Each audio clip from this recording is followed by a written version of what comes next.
bus arrives at Geukji town, and all the passengers who want to leave are told to do so. Our main character doesn't get the cue as he was sleeping at first, but he quickly gets off when he does.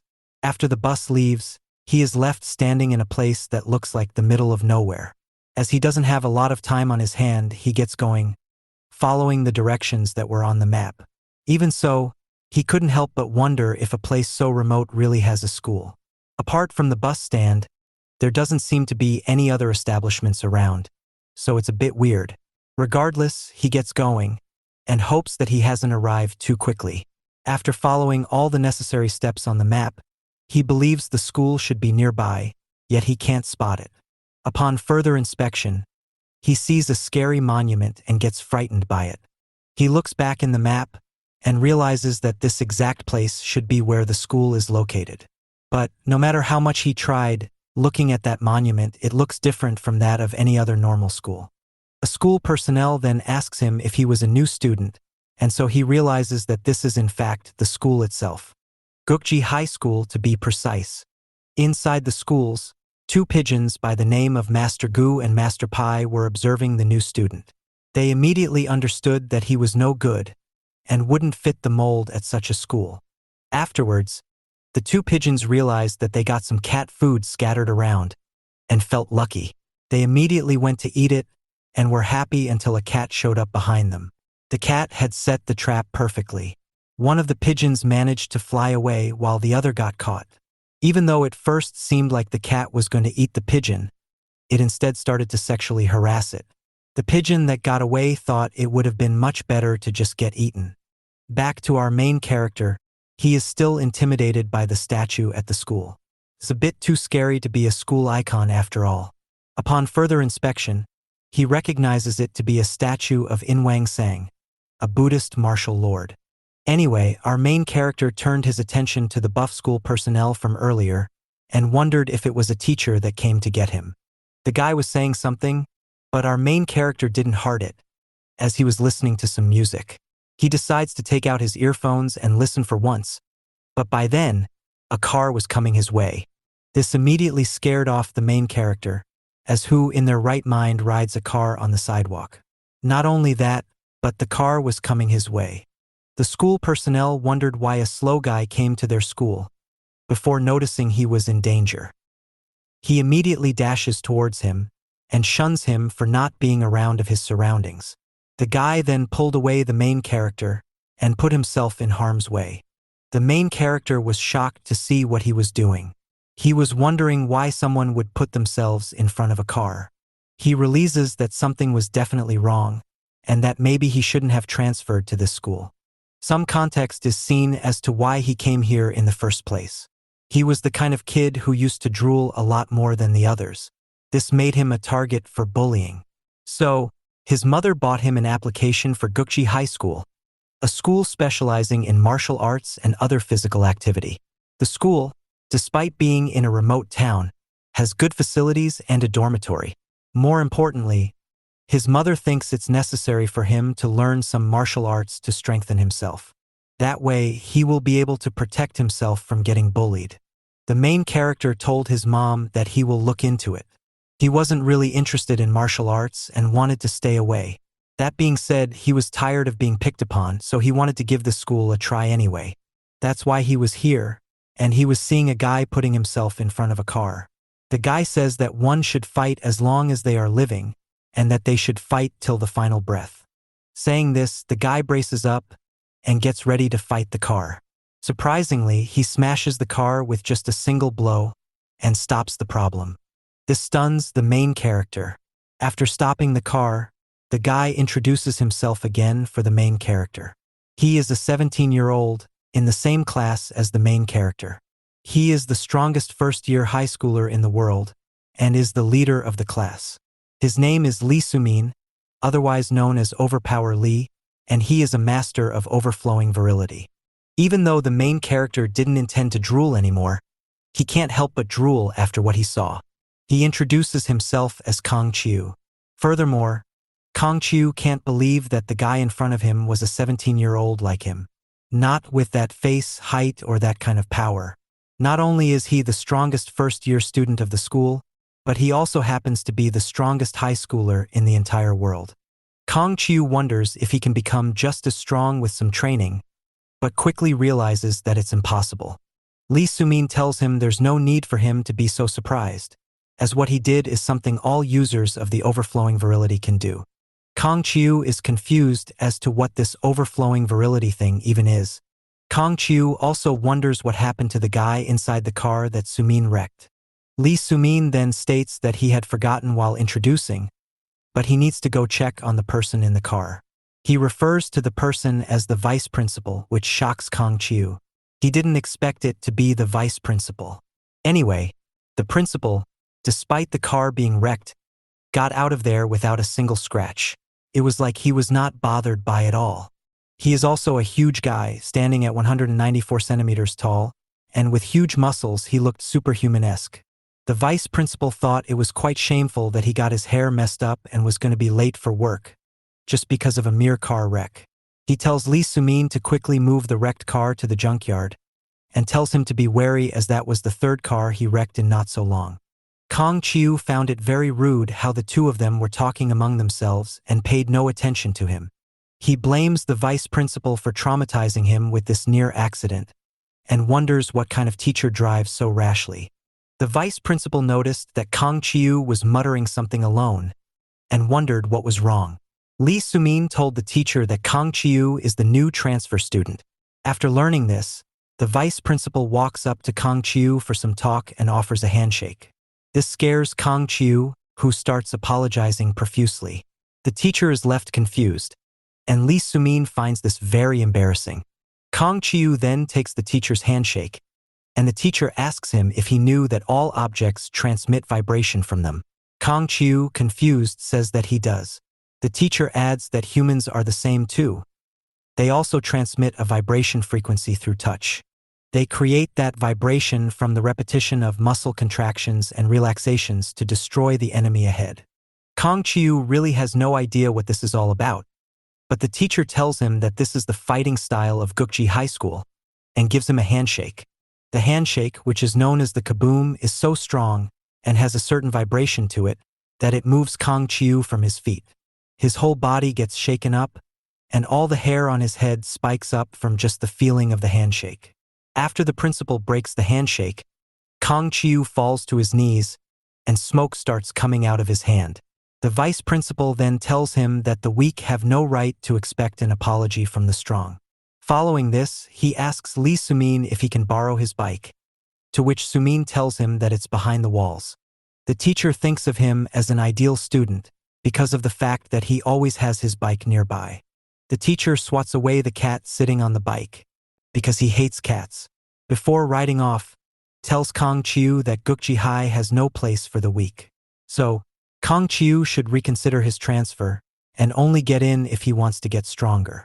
And also, he makes it clear that if Kongchu wants an apology from the vice principal, he should get stronger and challenge him to a fight. If Kongchu lives after that, he can consider himself lucky. Saying this, the teacher rides off with the motorcycle.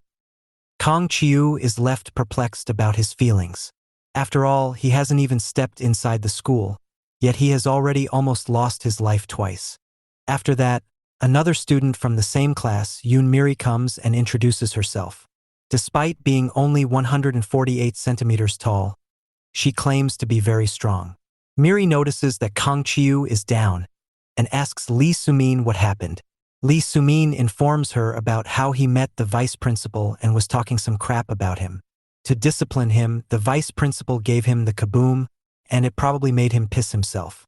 Miri hears this and adds that it is surely one hell of an experience on your first day to get kaboomed by the vice principal. As they were getting late for class, Lee Sumin asked Yoon Miri to take Kongchu to the class and not get him hurt. He adds how he needs to move the car to the junkyard so he can't do it. Yoon Miri agrees to do it, but she points out how the job is for the group leader, so she should get the armband. Lee Sumin thinks she has a point and tells her to take it while he is out. Following that, Miri drags Kongchu inside the school grounds. Miri was fascinated by the oversized armband, which is a symbol used to represent the strongest student. She tells Kongchu to hurry up, or they will be late for school. Kongchu finds it absurd how she mentions getting late when their school building is right in front of them. Miri informs him that the building in front of them is just the security building, and that the main building is further ahead. This shocks Kongchu, as the security building itself looks bigger than most schools. As they keep walking ahead, Kongchu notices that his hair is still spiked up. It hasn't gone down since he got kaboomed by the vice principal. After a while, the two of them reach a point, and Miri shows Kongchu the school map. The area on the map is so big that it can accommodate a town on its own. Yet, it's just Area 1 for Geukji High School, a place only used for the first-year students. Kongchu can't believe this, but Miri goes on and shows him the point where their classroom is located. She tells him that if they walk constantly, they'll be able to reach the classroom within an hour. This is unbelievable for Kongchu. He doesn't know why this school is so absurd, and understood that he is going to be in for a wild ride. Meanwhile, Miri was licking her armband, further emphasizing her weird obsession with it. The scene changes to the top of Mount Jilayun, inside the Geukji High School campus, where the principal's office is located. You can only talk with the principal if you've passed through 10 of the strongest personnel who are guarding the office. Inside the office, Vice Principal Kim tells the principal about Kongchu. He mentions how even he himself had a long time figuring this out, yet the kid did it with ease. He mentions how when they shook hands, Kongchu unknowingly imitated the same vibration frequency as him, which canceled out the power of the kaboom. Kongchu probably had no idea about what he did, but this showcases how much his genetics come into play, despite never receiving physical training. The principal, who happens to be Kongchu's father, still thinks that Kongchu is too weak to be considered his son. The principal is named Kong Jilayun. He is the 16th principal of Geukji High School. He hates the concept of marriage and loves cats, which is why he is also the president of the Cat Society Club. VP Kim asks why the principal is insistent on bringing Kongchu into Geukji High School out of nowhere. The principal hears this and asks his cat, Oscar de la Hoya, to bring the scroll. Hoya is known as the master of reproduction, and he hates all humans. Despite that, the cat brings the scroll to Jilayun, who shows it to VP Kim. The scroll is in order to host a fighting contest within the academy within the next few months. He wants to do that to see his younger son, Kongchu, to fight his older son and figure out who is stronger. VP Kim understands the intention, but Jilayun's older son is already in second year and is well established. Jilayun reveals that he is doing this because of a mistake he made in his younger days. He dated 2 women and had 2 sons. He said that after the sons turn 18, he wants to see who is the strongest. The woman who gave birth to the strongest son will get to marry him. However, he doesn't want to marry anyone because he likes being single. The thought of marrying frustrates him, and he releases a bit of his power. The little bit of power is so strong that it blows away both Hoya and the vice principal. The power is so strong that it also creates a mini explosion on top of the mountain. The explosion could be felt all over. Meanwhile, Miri and Kongchu were still walking towards the classroom. On their way, Miri greets Master Gu and Master Pai, whereas Kongchu feels a sensation on his hand. The sensation was quite similar to the handshake from the vice principal. After a while, Jilayun calms down and realizes that he went overboard. VP Kim praises his power because it's impressive as always. Jilayun then expresses his desire to see how strong Kongchu is. After all, he is his son too. Kongchu is almost 18, so there isn't much time left before the contest, which is why Jilayun tells VP Kim to hurry up and start training Kongchu. After that, the vice principal leaves the scene and sits down at a secluded place to reflect on things. He notes how training Kongchu is all but useless. Jilayun's older son is already on a whole different level. So, the woman Jilayun will marry has been almost decided already. He says all this while using hair products to restyle his hair, which got messed up from Jilayun's power release. The scene changes back to Miri and Kongchu, as Miri tells him that they've finally arrived near the classroom. For further convenience, the school has a large classroom signboard assigned to the building. Kongchu sees this and wonders just why the school is insistent on putting details onto such irrelevant things. They get ready to go inside when someone yells at them to get out of the way because they were being late to school. Kongchu gets scared by that, but upon looking back, the first thing he notices is the chest of the girl. The girl is in a lot of hurry, so she just dashed forward. Meanwhile, Kongchu already wanted to be friends with her because of her bust. He tries to greet the girl, but the girl is strong and fast, so she just blasts him away. The girl also didn't notice him at first, only greeting Miri. But upon further inspection, she notices that the guy she ran over was the transfer student. The girl is named Lee Yoon-sun, and her ideal type of guy is someone who will go flying by the slightest of taps. Lee Yoon-sun realizes that Kongchu also went flying back, so she starts blushing. Lee Yoon-sun tells him that he has got quite a weird name, but that doesn't matter. She just wants him to marry her. Despite being injured, Kongchu cries tears of happiness. For the first time, he was asked out by a girl, and this made him want to go back home and tell his mother. However, due to his state, Kongchu can't respond, and this makes Yoon-sun question him. Miri notices the proposal and teases Yoon-sun over it. Yoon-sun tells her to not focus on that and focus on the fact that they're late. Miri proudly tells her that she is acting as the group leader and she has to take the transfer student to the class safely. Yoon-sun realizes that she is the only one who is late and quickly dashes off. Before going, she warns Miri to not Kongchu, as he belongs to her. Meanwhile, Kongchu is down and out and was longing for some attention.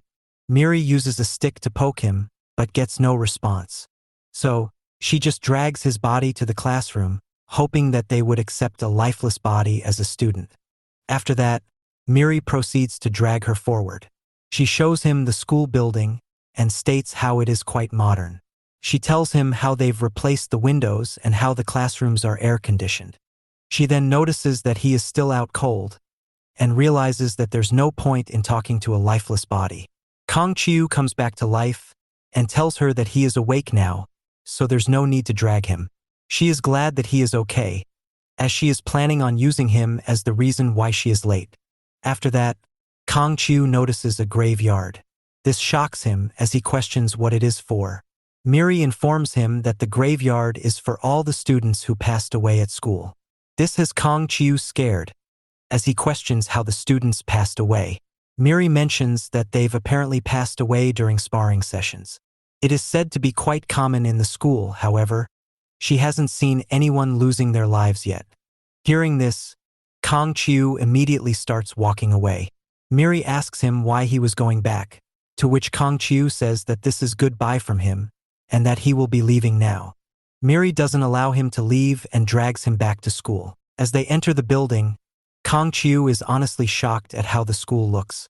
It has a normal hallway which is akin to any other school, and even the classrooms were looking normal. Just as he was thinking this, Lee Yoon-sun, the girl from earlier, gets punished for being late. Punishment would be an understatement, as the teacher smashes the window with her and throws her out of the classroom. The beatdown is so bad that she is left bleeding. Miri says that this is a normal punishment, but Kongchu thinks this is more like assault. Lee Yoon-sun gets up and is glad that the teacher is going easy on her. The teacher then walks out and tells her to never be late to school again. He also sees the transfer student and turns his attention to Kongchu. Kongchu is shocked, as the teacher is named Kim Segal, and he is the spitting image of Hollywood action star Steven Seagal. Mr. Segal then takes Kongchu to the classroom and tells everyone that he is the transfer student that they were expecting. He tells everyone to be nice to Kongchu. Kongchu is still not settled in with the weird vibes of the classroom, but he introduces himself nonetheless. After his introduction, all the students react to him. Park Suna finds him to be uninteresting and poor, which makes Kongchu feel guilty. Min Chong-jin finds his intro to be too slow and quite boring. Ha Il-gun thinks it's not right to judge people based on their appearance, so he doesn't judge Kongchu. However, Kongchu does judge his looks, as he looks even older than Lee Sumin.